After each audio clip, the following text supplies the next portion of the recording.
Hey, welcome back. It's day 8. We are officially kicking off week 2, and this is where we start going even deeper, really getting into the nuts and bolts of retraining your brain for better sleep. Today, we're talking about one of the most powerful tools in this whole series, the 15-minute rule. So, today's practice is built around an idea that, well, it might feel a little weird at first, kind of counterintuitive. Like this slide says, sometimes the way forward means stepping back, and I mean that literally. But trust me on this one is a total game changer. All right, so let's get into why your brain might be putting up a fight in the one place it's supposed to feel safe and sleepy. I mean, we've all been there, haven't we? Lying awake, staring at the ceiling, just trying to force sleep to happen. It's beyond frustrating.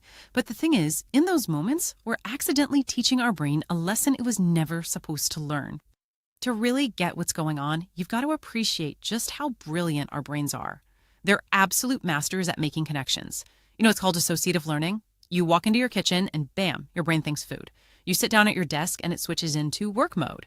These connections are automatic, they're efficient, and they usually work great for us. But, and this is a big but, here's where that amazing ability can go wrong. If you spend night after night lying in bed feeling stressed, tossing and turning, your brain starts building a new association. It starts to learn that the bed isn't really for sleep, it's for struggling. The connection becomes bed equals awake, frustrated, and anxious. And that right there, that's the cycle we have to break. So how in the world do we fix this? How do we break that cycle? Well, we introduce a very simple but incredibly powerful tool that's designed to do just that, to interrupt that negative pattern. And here it is, the 15-minute rule. The whole idea is right here on the screen. It's a practice of getting yourself out of bed after you've been awake for about 15 or 20 minutes. And why would you do that? To decisively teach your brain one single lesson. Your bed is only for sleep, not for worrying, not for trying to sleep, just for sleeping. We're cutting that negative cycle off before it can get any stronger. Okay, so that's the theory, but how do you actually do this? Let's get super practical. Here is your clear step-by-step game plan for tonight if you find that sleep isn't coming easily. Let's walk through this. Step 1 is so important. Go to bed only when you're actually sleepy, not just tired. You know the feeling. Heavy eyelids, head bobbing. Step 2, if you're not asleep, give it about 15, maybe 20 minutes. And please do not watch the clock. Just go by feel. If you start wondering, has it been long enough? It probably has. Step 3, get up calmly. This is not a punishment. It's a strategy. Step 4, do something genuinely boring. We'll get to that in a sec. Step 5, only go back to bed when you feel that wave of sleepiness return. And finally, step 6 is key. Repeat if you have to. Some nights this might take a couple of tries, and that is totally 100% okay. Okay, and this slide perfectly breaks down what boring time looks like. The goal here is not to entertain yourself. You want something that relaxes your mind without stimulating it. So reading a kind of dull book, doing some gentle stretching, or listening to quiet music in very dim light, perfect.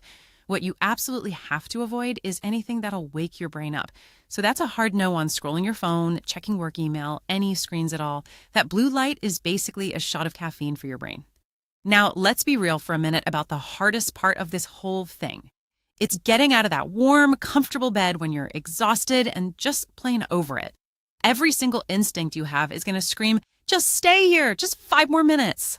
But there's a really good reason why it's worth it to push through that feeling. And this is the reframe I want you to hold on to tonight. You are not giving up on sleep. You are protecting it. Every single time you get up, you're making an active choice to preserve your bed as a sanctuary, as a place that is only for rest. It's a powerful act of self-care, not failure. So you've got to flip the script in your head. Stop thinking of it as being sent to timeout. I want you to think of it like this. This bed is too special to waste on lying here awake and struggling. You are taking compassionate care of yourself and your sleep space by getting up. All right, let's wrap this up with the most important takeaway for tonight. This is the thought I want you to keep in your back pocket for those tough moments when you're feeling discouraged. I really need you to remember this. Every single time you choose to get out of bed when you can't sleep, you are doing something incredibly brave and incredibly smart. You're not just hoping things get better. You are actively taking control and retraining your brain. This practice works. It might not feel perfect on the first night, but over time, your brain will get the message loud and clear. So, what's your focus for tonight? Just this one practice. That's it. If you find yourself awake, you know exactly what to do.